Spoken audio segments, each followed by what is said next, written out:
வணக்கம் நண்பர்களே, welcome to our channel. So இன்னைக்கு நம்ம என்ன மேட்சுக்கான ப்ரெடிக்ஷன் பார்க்க போறோம் அப்படின்னா, ஒரு முக்கியமான மேட்ச் தான். பஞ்சாப் வெர்சஸ் ஜிடி மேட்சுக்கான ப்ரெடிக்ஷன் தான் பார்க்க போறோம். இந்த மேட்ச் வந்து பஞ்சாப்ல இருக்கக்கூடிய அவங்களுடைய ஹோம் பிச்சா யூஸ் பண்ற சண்டிகர் கிரவுண்ட்ல தான் இந்த மேட்ச் வந்து நடத்துறாங்க. ஸோ மறக்காம நம்மளுடைய டெலிகிராம் சேனல்ல ஜாயின் பண்ணிக்கோங்க. முக்கியமான அப்டேட் பிளஸ் ஃபைனல் டீம் எல்லாமே டெலிகிராம் சேனல்ல கொடுத்துட்டு இருக்கோம். ஸோ மறக்காம ஜாயின் பண்ணி சப்போர்ட் பண்ணுங்க. லிங்க் டிஸ்கிரிப்ஷன் பாக்ஸ்ல இருக்கு. கிளிக் பண்ணீங்கன்னா நம்மளுடைய டெலிகிராம் சேனலுக்கு உங்களை கொண்டு போயிடும். ஸோ மறக்காம ஜாயின் பண்ணிக்கோங்க. அண்ட் இன்னைக்கு வந்து நம்ம பிட்ச் ரிப்போர்ட் பார்த்தோம் அப்படின்னா, லாஸ்ட் இயர் வந்து சேம் பிட்ச்ல வந்து ஒரு 4 மேட்ச் கிட்ட வந்து நடத்துறாங்க. அதுவும் குறிப்பா குவாலிஃபயர் 1 குவாலிஃபயர் 2. ஸோ இந்த ரெண்டுமே வந்து அவங்க வேற நடத்துறாங்க. ஆர்சிபி வெர்சஸ் பஞ்சாப் பண்ணாங்க. அப்புறம் பஞ்சாப் வெர்சஸ் எம்ஐ இந்த குவாலிஃபயர் மேட்ச் வந்து இங்க தான் வந்து நடந்தது. ஸோ பிச்சோட பவுண்டரி லைன் பார்க்கும்போது ரொம்பவே சின்னது. ஆஃப் சைடு லெக் சைடு பார்க்கும்போது 61 மீட்டர் அண்ட் 61 மீட்டர். ஸோ இதெல்லாம் வந்து பாத்தீங்க அப்படின்னா கம்பேர் பண்ணும்போது ரொம்பவே வந்து ஒரு சின்ன பிச்சா தான் கொடுத்துருக்காங்க. ஸ்ட்ரைட் லைன் வந்து 73 தான் வந்து போட்டிருக்காங்க. ஸோ அப்படி பார்க்கும்போது பிச்சு வந்து ரொம்ப ரொம்ப ரொம்ப ஸ்மால் பிச்சா தான் இருக்கு. பிச்சோட வியூ பார்த்தீங்கன்னாலும் உங்களுக்கே தெரியும். ஸோ லைக் சேம் இந்த வருஷம் இதே மாதிரி தான் இருக்கும். பெரிய வித்தியாசங்கள்லாம் இருக்காது. ஆல்ரெடி ஐபிஎல்ல எல்லா பிச்சுமே வந்து பார்த்தீங்கன்னா சின்ன சின்னதாக தான் போடுறாங்க. ஒரு 64 63 இந்த மாதிரி தான் போடுறாங்க. ஆஃப் சைடு லெக் சைடை பொறுத்த வரைக்கும் பெருசாக 70ங்கிறது வாய்ப்பே இல்லை கூட அப்படி இருக்குது. ஸோ பிக்சர் ரிப்போர்ட்டும் இந்த மாதிரி தான் கொடுத்துருக்குறாங்க. நீங்கள் பார்த்தீங்கன்னா தெரியும். பவுலர்ஸுக்கு வந்து நல்ல பவுன்ஸ் கிடைக்கிறதுக்கு வாய்ப்பு இருக்குது ஃபாஸ்ட் பவுலர்ஸுக்கு வந்து. ஸோ அதனால பேட்ஸ்மேன் வந்து கொஞ்சம் திணறலாம். அண்ட் அது போக வந்து பார்த்தோம் அப்படின்னா ஸ்பின்னருக்கு வந்து கொஞ்சம் நல்ல ரோல் இருக்கும் அப்படிங்கிற மாதிரி சொன்னாங்க லாஸ்ட் இயர்ல. இந்த வருஷம் எப்படி என்ன சொல்றாங்க அப்படிங்கிறத டாஸ் போடுறதுக்கு முன்னாடி நம்ம டெலிகிராம் சேனல்ல உங்களுக்கு வந்து நான் கண்டிப்பா அப்டேட் பண்ணிடுவேன். அண்ட் ஓவராலா பார்க்கும்போது நமக்கு வந்து பேட்டிங் ஃபர்ஸ்ட் எப்படி வின் பண்ணியிருக்காங்க, பேட்டிங் செகண்ட் எப்படி வின் பண்ணியிருக்காங்கிறத பார்ப்போம். டோட்டலா வந்து 6 மேட்ச் வந்து ஆடி இருக்கிறாங்க இந்த பிச்சில். போன வருஷம் 2025 ஐபிஎல்ல 6 மேட்ச் ஆடி இருக்காங்க. அதுல 2 வந்து குவாலிஃபயர் மேட்ச், 4 லீக் மேட்ச் வந்து ஆடினாங்க. அதுல 4 பேட்டிங் ஃபர்ஸ்ட் வந்து வின் பண்ணியிருக்காங்க. ஸோ இப்போ பார்க்கும்போது தெரியும். ஸோ ஒரு 60% வந்து டாமினேட் பண்றது வந்து செகண்ட் பேட்டிங் தான். ஸோ நம்ம இந்த போன வருஷத்தை வச்சு பார்க்கும்போது செகண்ட் பேட்டிங் பண்ற டீமுக்கு வந்து மேபி ஒரு லைட்டா ஒரு அட்வான்டேஜ் இருக்கிறதுக்கு வாய்ப்புகள் இருக்குது. அதே போல ஹை ஸ்கோர்னு பார்க்கும்போது வந்து பஞ்சாப் வந்து 219 ரன் வந்து ஸ்கோர் பண்ணியிருக்காங்க. அதுவே லோ ஸ்கோர்னு பார்க்கும்போது 95க்கும் ஆல் அவுட் ஆயிருக்காங்க கேகேஆர். ஸ்கோர் பேட்டர்ன் பார்க்கும்போது 0ல இருந்து 150க்குள்ள 4 இன்னிங்ஸ் ஆடி இருக்காங்க. 150 டு 169க்குள்ள 3 இன்னிங்ஸ் ஆடி இருக்காங்க. 70 டு 89க்குள்ள ஸ்கோரே போகல. 90 பிளஸ் பார்க்கும்போது 5 இன்னிங்ஸ் ஆடி இருக்காங்க. எப்படி 150க்குள்ள 4 அடிச்சாங்களோ அதே போல 190 வந்து அதிகமா ஸ்கோர் போயிருக்கு. அதிகமான ஸ்கோரும் போது கம்மியான ஸ்கோர் வருது இந்த பிச்சை பொறுத்த வரைக்கும். ஸோ இதுதான் வந்து ஒரு லாஸ்ட் இயர் 2025 ஐபிஎல்ல இந்த பிச்சில் இந்த மாதிரியான ஒரு ஸ்டாட்ஸ் தான் வந்து நமக்கு கிடைச்சது.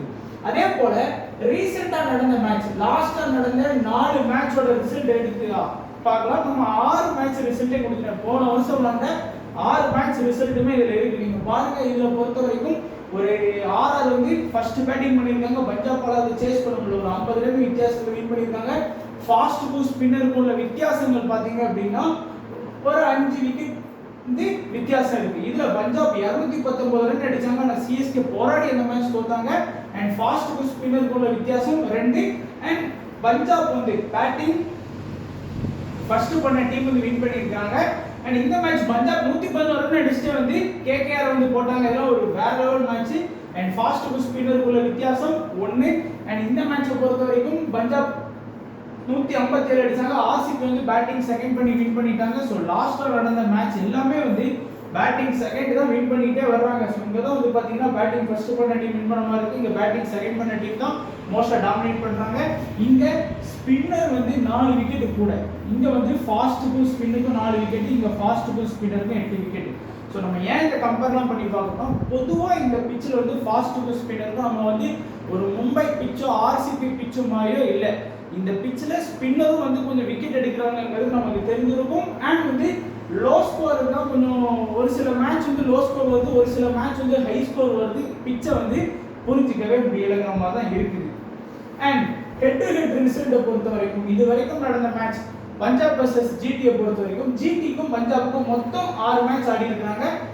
அதுல 3 மேட்ச் அவங்க வின் 3 மேட்ச் இவங்க வின் 3 மேட்ச் இவங்க அவங்களோட தோத்துறாங்க அவங்க இவங்களோட 3 மேட்ச் சோ 50-50% தான் வந்து வின்னிங் ரேஷியோ வந்து இருக்கு இவங்களும் 50% வின் பண்ணிருக்காங்க இவங்களும் 50% வந்து வின் பண்ணிருக்காங்க ஜிடி கூட இவங்க எதிர்த்து ஆடும்போது இவங்களுடைய ஹை ஸ்கோர் 232 அவங்களுடைய லோ ஸ்கோரே வந்து 143 தான் அதே இது ஜிடிக்கு பார்க்கும்போது இவங்க 243 அடிச்சிருக்காங்க இவங்களுடைய லோ ஸ்கோர் 142 சோ ரெண்டு டீம் எவ்வளவு ஸ்ட்ராங்கா போட்டி போட்டிருக்காங்கங்கிறது இந்த 6 மேட்ச்ல இருந்தே நமக்கு வந்து தெரியுது அண்ட் இப்போ வந்து நம்மளுடைய பஞ்சாபோட பிளேயிங் 11 சோ நம்ம நீங்க பார்க்கக்கூடிய பிளேயிங் 11 பாத்தீங்க அப்படின்னா ஓபனிங் வந்து சேம் பிரப்சிம்ரன் பிரியன் சாயா இந்த ரெண்டு பேர் தான் வந்து இன்னிங்ஸ் ஓபன் பண்றாங்க ஒன் டவுன் வந்து இங்கிலீஷ்க்கு பதிலா இந்த சீசன் வந்து கூப்பர் பூனே எடுக்கிறதுக்கு வாய்ப்புகள் பிரகாசமாவே இருக்குது அதுக்கப்புறம் உங்களுக்கே தெரியும் டூ டவுன் வந்து ஐயர் வாதிரா சாசாங் சிங் சோ ஒரு 6 பேட்ஸ்மேன் வந்து கரெக்ட்டா வச்சிருக்காங்க பவுலிங்ல வந்து all rounder Stoinis Jansen Singh சகாலே ஃபெர்குசன் யாஸ்தப்பர் ஃபெர்குசன் மட்டும் ஸ்டில் நான் வீடியோ எடுக்கிற வரைக்கும் ஒரு டவுட்ல தான் இருக்கு மேபி நம்ம எடுத்ததுக்கு அப்புறம் ஏதாச்சும் உங்களுக்கு அப்டேட் இருந்தா கண்டிப்பா நான் அப்டேட் பண்றேன் அவர் இன்ஜுரியா இல்ல இன்னும் வரல ஃபிட்னஸ் இது பண்ணிட்டாராங்கிறது இன்னும் நான் வீடியோ எடுக்கிற வரைக்கும் ஒரு கன்ஃபர்மேஷன் கிடைக்கல அதனால நான் சொல்றேன் அதே போல ஜிடியோட டீம் வந்து பாத்தீங்கன்னா ஒரு சூப்பரான டீமா தான் வச்சிருக்காங்க லாஸ்ட் இயர் மாதிரியே சுப்மன் கில்லி சாய் சுதர்சன் பட்லர் அதுக்கப்புறம் வந்து குஷால் கிராஸ் இவங்க வந்து நல்ல ஒரு டொமஸ்டிக்ல கொஞ்சம் நல்லா ஆடி இருக்கிறாரு ஸோ அதனால இந்த 2 டவுன் பொசிஷன் வந்து அவர் எடுக்கலாம் வாய்ப்பு இருக்கு அடுத்து ஷாருக் கான் வாஷிங்டன் சுந்தர் ராகுல் திவாத்தியா அடுத்து வந்து ஹோல்டர் ரஷித் கான் ரபடா சிராஜ் பிரசித் கிருஷ்ணா இதுல இன்னொரு ஆப்ஷனும் இருக்கு என்ன அப்படின்னா அவங்க ஹோல்டரை வந்து இறக்காம இந்த இடத்துல பிலிப்ஸை கூட இறக்கலாம் இப்போ ஏன்னா பிலிப்ஸ் வந்து இப்போ நல்லா ஆடினாரு நமக்கு T20 வேர்ல்டு கப்லாம் ஸோ இந்த இடத்துல பிலிப்ஸ் இறக்குனாங்க அப்படின்னா ஒரு ஃபாரின் பிளேயருக்கு பதிலா இந்த இடத்துல ஹோல்டருக்கு பதிலா யார் ஆடுவா அப்படின்னா சாய் கிஷோர் வந்து ஆடிவார் போன வருஷம் சாய் கிஷோர் வந்து நல்லாவே பவுலிங் பண்ணி கொடுத்தாரு ஸோ அந்த ஒரு சேஞ்ச் பண்ற வாய்ப்பு இருக்கு ஸோ ஹோல்டரா பிலிப்ஸான்னு தெரிய முடியாது குஷாகிராவா இல்லைன்னா சாய் கிஷோரா எந்த காம்பினேஷன் எடுக்கிறாங்கிறத பொறுத்து தான் வந்து நம்ம பார்க்கணும் ஸோ இப்போ நம்ம வந்து ப்ரெடிக்ஷன் பார்க்கலாம் ஸோ இந்த மாதிரி பார்த்தோம் அப்படின்னா நமக்கு இன்னும் ஈஸியாக இருக்கும் பிளேயர்ஸை போட்டு நம்ம ரொம்ப குழப்பிக்க தேவையில்லை ஸோ ஃபர்ஸ்ட் என்ன பொறுத்த வரைக்கும் பார்த்தீங்க அப்படின்னா பஞ்சாப் பிரப்சிம்ரன் பிரியன் சாயா ரெண்டு ஓப்பனருமே வந்து பார்த்தீங்கன்னா நல்ல யங் டேலண்டட் பிளேயர்ஸ் ஸோ இதில் குறிப்பாக பார்த்தீங்கன்னா பிரப்சிம்ரனை பொறுத்த வரைக்கும் ஃபர்ஸ்ட் இன்னிங் செகண்ட் இன்னிங்ஸ் அந்த மாதிரிலாம் பெரிய வித்தியாசங்கள்லாம் கிடையாது பட் அவருடைய அதிகபட்ச ஸ்கோரே வந்து பார்த்தீங்கன்னா ஒரு 30 ரன் இந்த மாதிரி வேணா அவர் வந்து ஸ்கோர் பண்ணி கொடுக்குறாரு ஸோ அதிகபட்சம் ஒரு 30 ரன் எல்லா மேட்சுமே கன்சிஸ்டன்ஸாக ஆடி கொடுக்குறாருங்கிறது என்னுடைய இதாக இருக்கு அண்ட் பிரியன் சாயாவை பொறுத்த வரைக்கும் அவர் எப்பெல்லாம் வந்து பேட்டிங் ஃபர்ஸ்ட் பண்றாரோ ஃபர்ஸ்ட் பேட் பண்ணும்போது அவர்கிட்ட இருந்து நம்ம ஒரு பெரிய ஸ்கோர் எதிர்பார்க்கிறோம் அதாவது ஒரு 50+ அந்த மாதிரி ஸ்கோர்லாம் நம்ம வந்து பிரியன் சாயா கிட்ட இருந்து நம்ம எதிர்பார்க்கலாம் செகண்ட் பேட்டிங் பண்ணும்போது டப்புன்னு வந்து அடிச்சாலுமே அதிகபட்சம் ஒரு 20+ தாண்டதுக்கு வந்து பாத்தீங்கன்னா பிரியன் சாயா வந்து கஷ்டப்படுறாரு கூப்பர் கோன்லியை பொறுத்த வரைக்கும் ரீசெண்டா நடந்த பிபிஎல் மேட்ச் நீங்க பார்த்திருப்பீங்க பெர்த்ல அவங்க டீம் வந்து எப்படி டாமினேட் பண்ணாங்க அப்படிங்கிறது தெரியும் அவர் பேட்டிங்கும் பண்ணாங்க பவுலிங்கும் பண்ணாரு ஸோ கோச் வந்து ரிவ்யூ பண்ணீங்க அப்படிங்கிறதுனால கண்டிப்பா ஆஸ்திரேலியன் பிளேயர் எடுக்க ட்ரை பண்ணுவாரு ஸோ அந்த வாய்ப்பை வந்து கூப்பர் கோலி கொடுத்தாங்க அப்படின்னாலும் பவுலிங் ஆப்ஷன் பெருசா இல்லை ஏன்னா ஆல்ரெடி வந்து பாத்தீங்கன்னா அவங்க டீம்ல 5 பவுலிங் ஆப்ஷன் இருக்கு 6வது ஸ்டோயினிஸ் இருக்காரு ஸோ 7வது பவுலிங் ஆப்ஷன்ல தான் இருக்கிறாரு ஸோ ஆனா இன்னொன்று என்ன அப்படின்னு பார்த்தோம் அப்படின்னா சஹால் மட்டும்தான் அவங்க வந்து ஸ்பின்னர் வச்சு ஆடுறாங்க ஸோ 2வது மெயின் ஸ்பின்னராக அந்த டீம்ல இருக்கிறதுனால அதிகபட்சம் ஒரு 2 ஓவர் வரைக்கும் பவுல் பண்றதுக்கும் வாய்ப்புகள் வந்து எனக்கு தெரிஞ்சு இருக்குது ஸோ அந்த ஆப்ஷனை பொறுத்த வரைக்கும் நம்ம வந்து ட்ரை பண்ணி பார்க்கலாம் கூப்பர் கோலி அடுத்து ஐயரை பொறுத்த வரைக்கும் நான் சொல்லணும்னு கிடையாது அவருடைய பெரும்பாலான ஹை ஸ்கோர் வந்து பேட்டிங் ஃபர்ஸ்ட்ல வந்து ரொம்ப ஸ்ட்ராங் ஐயர் வந்து பேட்டிங் செகண்டை விட பேட்டிங் ஃபர்ஸ்ட்ல ரொம்ப ஸ்ட்ராங் குறையாம வந்து பாத்தீங்கன்னா ஒரு 40+ ரன் வந்து பேட்டிங் ஃபர்ஸ்ட் பண்ண என்னால சுவார சொல்ல முடியும் அதுக்கு பேட்டிங் செகண்ட் பண்ணாலும் ஏதாவது ஒரு மேட்ச் ஒரு 10ல ஒரு 3 மேட்ச் வந்து நல்லா ஸ்கோர் பண்ணி கொடுக்குறாரு அதுக்கப்புறம் வந்து பாத்தீங்கன்னா வாதிரா ஸோ வாதிராவை பொறுத்த வரைக்கும் சேசிங்னு வந்தா இவர் உண்மையிலே ரொம்ப நல்லா ஆடுவார் பஞ்சாப் வந்து இன்னைக்கு செகண்ட் பேட்டிங் பண்ணா கண்டிப்பா நான் வந்து செகண்ட் பேட் பண்ணும்போது ஒரு 30+ ரன் வரைக்குமே நான் பெரிய எதிர்பார்க்கறது வந்து பாத்தீங்கன்னா செகண்ட் பேட்டிங் பண்ணா ஒரு 30+ ரன் வரைக்கும் அவர் ஸ்கோர் பண்ணி கொடுக்கலாம் சாசாங் சிங் வந்து பேட்டிங் ஃபர்ஸ்ட் பண்ணும்போது பார்த்தோம் அப்படின்னா குறைஞ்சது வந்து ஒரு 30 to 40 ரன் வரைக்குமே அவரால் வந்து பஞ்சாப் வந்து கான்ட்ரிபியூட் பண்ண முடியும். அண்ட் ஸ்டோயினிஸ் வந்து பெருசா பேட்டிங் கிடைக்காது, அப்படியே கிடைச்சாலும் ஒரு 15வது ஓவருக்கு மேல கிடைக்கும். சில மேட்ச் வந்து 12வது ஓவர் கிடைச்சாலும் பிரஷர் வரும், அப்போ விக்கெட் நிறைய போனா ஸ்டோயினிஸ் முன்னாடி வருவார், அப்பவும் அவர் அவுட் ஆகி போறது தான் வாய்ப்பு இருக்கு. பிளஸ் பவுலிங் பேக்கப் இருக்கிறதுனால நம்ம அவரை கொஞ்சம் வந்து கவனமா பார்க்கணும். ஸோ என்ன பொறுத்த வரைக்கும் இந்த 2 பேருக்கு வந்து கூப்பர் கோன்லி, ஸ்டோயினிஸ் இந்த 2 பேருக்குமே ஒரு 2 ஓவர் வந்து பவுல் பண்றதுக்கான பாசிபிலிட்டி இருக்குங்கிறதுனால அவங்களுக்கு வந்து எக்ஸ்ட்ரா ஒரு ஆப்ஷன் இருக்கு. பிளஸ் பிரப்சிம்ரன் வந்து அந்த டீமோட விக்கெட் கீப்பர். ஸோ இந்த 3 பேருக்குமே வந்து பாத்தீங்கன்னா நீங்க கிராண்ட் லீக்ல வந்து கொண்டு போகலாம். காரணம் என்ன அப்படின்னா 3 பேருக்குமே வந்து எக்ஸ்ட்ரா ஆப்ஷன் அப்படின்னு ஒன்று இருக்கு. ஸோ அதை கவனமா பார்த்துக்கோங்க. அண்ட் பிரியன் சாயாவை பொறுத்த வரைக்கும் பேட்டிங் பஞ்சாப் பேட்டிங் ஃபர்ஸ்ட் பண்ணா ட்ரை பண்ணலாம், ஸ்ரேயஸ் ஐயர் பேட்டிங் ஃபர்ஸ்ட் பண்ணா ட்ரை பண்ணலாம், சாசாங் சிங் பேட்டிங் ஃபர்ஸ்ட் பண்ணா ட்ரை பண்ணலாம், வாதிரா பேட்டிங் செகண்ட் பண்ணா ட்ரை பண்ணலாம். ஸோ இதுதான் இந்த 7 பிளேயரோட லிஸ்ட். இதுல என்னுடைய ஸ்டார் லிஸ்டா பாத்தீங்க அப்படின்னா நான் ஃபர்ஸ்ட் சூஸ் பண்றது வந்து என்னுடைய ஸ்டார் பிளேயரா வந்து ஒரு 3 பிளேயர்ஸ் கொடுக்கணும் அப்படின்னா ஸ்ரேயஸ் ஐயருக்கு நான் சூஸ் பண்ணுவேன், சாசாங் சிங் சூஸ் பண்ணுவேன், அண்ட் பிரப்சிம்ரன் வந்து நான் சூஸ் பண்ணுவேன். இந்த 3 பிளேயர் என்னுடைய ஸ்டார் பிளேயர்ல வந்து பாத்தீங்கன்னா நான் வந்து பேட்டிங் வந்து ஆட் பண்றேன். அண்ட் பவுலிங்கை பொறுத்த வரைக்கும் நமக்கு வந்து முக்கியமான ஃபர்ஸ்ட் 5 ஆப்ஷன் பார்த்தோம் அப்படின்னா யான்சன், சிங், ஃபெர்குசன், சகாலி, யாஸ்தபூர். இதுல யான்சன் அவருடைய 4 ஓவரை வந்து பவுல் பண்ணிடுவார், சிங் அவருடைய 4 ஓவரை பவுல் பண்ணிடுவார், ஃபெர்குசன் அவருடைய 4 ஓவரை பவுல் பண்ணிடுவார், சகால் அவருடைய 4 ஓவரை பவுல் பண்ணிடுவார், யாஸ்தபூர் மேபி வந்து ஒரு 2 ஓவர் பவுல் பண்ணலாம்.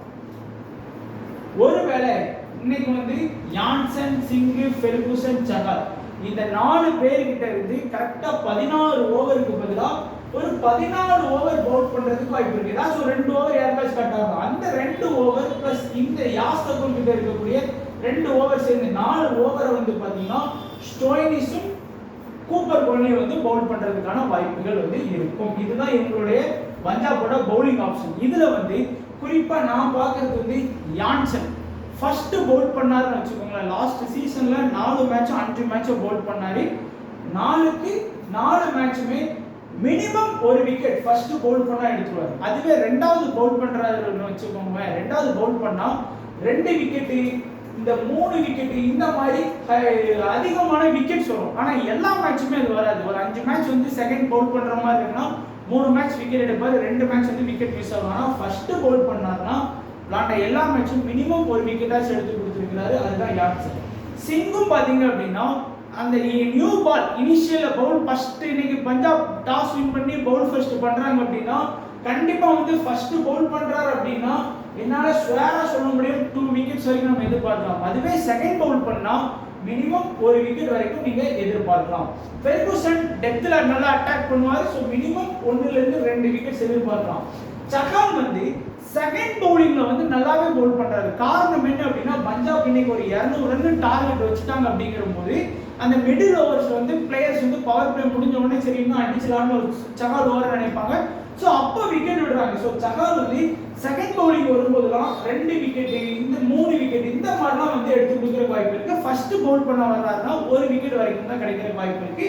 யாஸ்தபூர் கிட்ட இருந்து ஒரு ட்ரம்ப் கார்டு 1 விக்கெட் வரைக்கும் நீங்க வந்து எதிர்பார்க்கலாம். சோ என்னோட ஸ்டார் பவுலிங் ஆப்ஷனை நான் வைக்கிறது வந்து யான்சன், சிங், சகால் இந்த 3 பேரையுமே வந்து பாத்தீங்கன்னா நான் என்னோட ஸ்டார் பவுலிங்கா வைக்கிறேன். குறிப்பா Jansen first bowling, Singh first bowling, Ferguson both innings, Chahal second innings, யாஸ்தபூர் போத் இன்னிங்ஸ்ல ட்ரை பண்ணலாம். ஸ்டோயினிஸ், கூப்பர் கோன்லியை ஆல்ரெடி நம்ம பார்த்தாச்சு. சோ இப்போ நம்ம வந்து பஞ்சாப் டீம் பார்த்தாச்சு, குஜராத் டீம் பார்க்க போறோம். குஜராத் டீமை நம்ம கண்ணை மூடிட்டு பார்ப்போம். ஸோ கில்லி, சுதர்சன், பட்லர் இந்த 3 பேட்டிங் தான் வந்து பாத்தீங்கன்னா இருக்கிறதுலே ரொம்ப ரொம்ப ரொம்ப முக்கியமான பேட்டிங். லாஸ்ட் இயர் குஜராத்துக்கு ஒரு எடுத்துக்காட்டுன்னு சொல்றேன், ஒரு 1000 ரன் அடிச்சிருக்காங்கன்னு வைங்களேன். அதுல வந்து ஒரு 850 ரன் வந்து இந்த 3 பேரோட கான்ட்ரிபியூட்டா தான் இருக்கும். ஸோ அதுலேயும் குறிப்பா பாத்தீங்கன்னா கில்லி, சுதர்சன், பட்லர் இவங்களுக்கு வந்து இந்த பேட்டிங் ஃபர்ஸ்ட் பேட்டிங் செகண்ட்லாம் கிடையாது. எனக்கு தெரிஞ்சு சாய் சுதர்சன் வந்து போன இயர்ல வந்து 2 மேட்ச் மட்டும் தான் ஃப்ளாப்பான ரிசல்ட் கொடுத்தாரு. அதே போல தான் கில்லும் ஒரு 2 இல்ல 3 மேட்ச் வந்து ஃப்ளாப்பான ரிசல்ட் கொடுத்திருப்பாரு. பட்லர் ஒரு 3ல இருந்து 4 மேட்ச் வந்து ஃப்ளாப்பான ரிசல்ட் கொடுத்திருப்பாரு. மீதி 10 மேட்சுமே ஸ்கோர் பண்ணாரு. ஸோ அதனால இந்த 3 பேரை வந்து நம்ம இவர் தான் இம்பார்ட்டன்ட் அவர் தான் இம்பார்ட்டன்ட் நம்மளால சொல்ல முடியாது. ஸோ கில்லு, சாய் சுதர்சன், பட்லர் இந்த 3 பேருமே என்னுடைய ஸ்டார் பிளேயரா நான் வந்து பேட்டிங் அப்படிங்கிறதுல வந்து நான் வந்து கன்சிடர் பண்ணிக்கிறேன். அதுலேயும் குறிப்பாக ஃபர்ஸ்ட் பேட்டிங் செகண்ட் பேட்டிங் நம்ம வித்தியாசம் கண்டுபிடிக்க முடியாது. ஏன்னா எல்லாரும் நல்லா ஸ்கோர் பண்ணக்கூடிய பிளேயர், போத் இன்னிங்ஸ்லையுமே நல்லா ஆடக்கூடிய பிளேயர். சாய் சுதர்சன்லாம் பேட்டிங் ஃபர்ஸ்ட்லாம் போன சீசன் வரும்போது குறைஞ்சது 40 ரன்னுக்கு மேலே தான் எல்லா இன்னிங்ஸ் ஆடி இருக்காரு. ஒரு 6 மேட்ச் ஆடும்போது எல்லாமே அப்படி தான் ஆடி இருக்கிறாரு. ஸோ அதை வச்சு பார்க்கணும். இந்த குஷாக்ராங்கிற பிளேயர் வந்து நல்ல யங் டேலண்டட் பிளேயர். அவருமே நல்ல ஒரு ஹிட்டர் தான். ஏன்னா லாஸ்ட் இயர்ல அவர் இந்த டொமஸ்டிக்லாம் விளையாடும்போது ஒரு 3 செஞ்சுரி அடிச்சிருக்கிறாரு. ஸோ அது வந்து இம்பார்ட்டன்ட் நம்ம பார்க்கக்கூடிய நல்ல அதிரடியாக விளையாடுறாரு. ஸோ அதனால அந்த இடத்துல ஒரு கிராண்ட் லீக் ஆப்ஷன் வந்து நமக்கு வந்து கிடைச்சிருக்கு. ஷாருக் கானை பொறுத்த வரைக்கும் போன வருஷம் மேக்ஸிமம் எனக்கு தெரிஞ்சு ஒரு 50+ ஒரு 30+. மீதி எல்லா மேட்சுமே அவருக்கான பேட்டிங் வாய்ப்பு அப்படிங்கிறது ரொம்ப குறைவாக தான் இருக்குது. லாஸ்ட் 2 ஓவர் 1 ஓவர் பேட்டிங் பண்ணுற மாதிரி தான் வருவார். அதே போல தான் வாஷிங்டன் சுந்தர் தான் வாய்ப்பு கிடைக்குமாங்கிறது ரொம்ப டவுட் தான் பேட்டிங்கில். ராகுல் திவாட்டியாவுக்கும் வந்து பார்த்தீங்கன்னா போன வருஷம் அந்த வாய்ப்பு அப்படிங்கிறது இல்லவே இல்லை. ஸோ ஏன்னா இந்த 3 பேருமே மேட்சை வந்து பெரும்பாலும் ஆடிடுவாங்க. ஸோ இருந்தாலும் நம்ம பார்க்க வேண்டியது 7 பேட்டிங் லைனப் வச்சிருக்காங்க. அதில் என்ன பொறுத்த வரைக்கும் அந்த 3 தான் ஸ்டார். அடுத்ததாக வந்து பவுலிங் ஆப்ஷன் நம்ம கொஞ்சம் கவனமாக பார்க்கணும். காரணம் என்ன? ஹோல்டர் இருக்கிறாரு, ரஷித் கான் இருக்கிறாரு, ரபடா, முகமது சிராஜ், பிரசித் கிருஷ்ணா. ப்ராப்பராக வந்து பார்த்தீங்கன்னா 5 பவுலிங் ஆப்ஷன் வச்சிருக்காங்க. 6வது தான் நமக்கே தெரியும் அடிஷ்னலாக வாஷிங்டன் சுந்தரை வந்து யூஸ் பண்ணுவாங்க. இப்போ என்ன பொறுத்த வரைக்கும் ஜோசன் ஹோல்டர் வந்து இனிஷியல் அட்டாக் பண்ணலாம் வித் சிராஜ் கூட இல்ல ரபடா கூட. இந்த 3 பேர்ல Rabada first over, Siraj first over இல்லனா. ஸோ இதில் Siraj first over, Rabada second over, holder third over, இந்த மாதிரி தான் வரும். பிரசித் கிருஷ்ணா வந்து டெத்தில் யூஸ் பண்ணுவாங்க. ரஷித் கானை பொறுத்த வரைக்கும் என்ன பொறுத்த வரைக்கும் ஒரே ஒரு மெயின் ஸ்பின்னர் தான் இருக்காது. குறிப்பாக சொல்லணும்னா லாஸ்ட் இயர்லாம் நம்ம எதிர்பார்த்த லெவலுக்கு ரஷித் கான் இல்லை. ரொம்ப விக்கெட் கம்மியாக எடுத்து கொடுத்தாரு. சும்மா நம்ம பேரை பார்த்த உடனே செலக்ட் பண்ணுவோம், ஓ ரஷித் கானா அப்படின்னு. பட் கொஞ்சம் நம்ம பார்க்க வேண்டியிருக்கு. ரஷித் கான் இப்போ முன்னாடி இருந்த ஃபார்ம்லலாம் இல்லைங்கிறத கொஞ்சம் தெரிஞ்சுக்கோங்க. ஹோல்டர் நல்ல ஃபார்ம்ல இருக்காரு. பிளஸ் திடீர்னு ஏதாச்சும் ஒரு பேட்டிங் பேக்கப் கூட அவருக்கு வந்து கிடைக்கிறதுக்கு வாய்ப்புகள் இருக்கு. ரபடா போத் இன்னிங்ஸ்லயுமே வந்து நல்ல ஒரு பவுல் பண்ணலாம். மினிமம் 1 ல இருந்து 2 விக்கெட் வரைக்குமே அவர் வந்து எடுத்து கொடுக்கலாம். அண்ட் முகமது சிராஜ் வந்து பாத்தீங்கன்னா ஃபர்ஸ்ட் பவுல் பண்ணாருன்னா நான் கட்டாயமா சிராஜ் வந்து சிஎன்விசியோட ட்ரை பண்ணுவேன். பிரசித் கிருஷ்ணா வந்து செகண்ட் பவுலிங்ல வந்து ரொம்பவே ஸ்ட்ராங். மினிமம் 2 விக்கெட் செகண்ட் பவுலிங்லாம் பண்ணும்போது ஸோ அதை வந்து நம்ம பார்த்துக்குவோம். ஸோ இப்போ கேப்டன் விசிலாம் பார்த்தீங்க அப்படின்னா ஒரு இந்த 3 பேருக்குமே சிஎன்விசி போகலாம். பவுலிங் ஆப்ஷன்ல சிஎன்விசி போகலாம். அதே போல சிஎன்விசி வந்து போகலாம். குறிப்பா சிராஜுக்கு வந்து ஃபர்ஸ்ட் பவுல் பண்ணலாம். பிரசித் கிருஷ்ணாக்கு வந்து செகண்ட் பவுல் பண்ணா நான் வந்து சிஎன்விசி கொண்டு போவேன். ஹோல்டருக்கு ஒரு சிஎன்விசி வந்து எடுத்துட்டு போகலாம். எந்த இன்னிங்ஸா இருந்தாலும் சரி, போத் இன்னிங்ஸா இருந்தாலும் சரி. அதே போல இங்க பொறுத்த வரைக்கும் ஸ்ரேயஸ் ஐயருக்கு வந்து ஒரு சிஎன்விசி நீங்க வந்து கண்டிப்பா எடுத்துட்டு போகலாம். அதே போல என்சனுக்கு வந்து ஒரு சிஎன்விசி எடுத்துட்டு போகலாம். சிங்குக்கு வந்து ஒரு சிஎன்விசி எடுத்துட்டு போகலாம். அதே போல ரப்சிப்ரனுக்கும் ஒரு சிஎன்விசி வந்து எடுத்துட்டு போகலாம். ஸோ 8 பிளேயருக்கு வந்து நம்ம வந்து சிஎன்விசி வந்து பார்த்துருக்கோம். 8 4 5 6 10 பிளேயருக்கு வந்து நம்ம பார்த்துருக்கோம். ஸோ 10 பிளேயருமே வந்து உண்மையிலே நல்லா ஆடக்கூடிய ஒரு சிஎன்விசி ஆப்ஷன் உள்ள பிளேயர் தான். உங்க டீம்ஸ் வந்து ரொட்டேட் பண்ணிக்கோங்க. ஸோ நல்லாவே ஒரு ப்ரிவியூவாக தான் இருக்கும்னு நான் நினைக்கிறேன். ஸோ வீடியோ பிடிச்சிருந்தா லைக் பண்ணுங்க, உங்க நண்பர்களுக்கும் ஷேர் பண்ணுங்க. ஸோ தொடர்ந்து சப்போர்ட் பண்ணுங்க. டெலகிராமில் ஜாயின் பண்ணிக்கோங்க. நன்றி, வணக்கம்.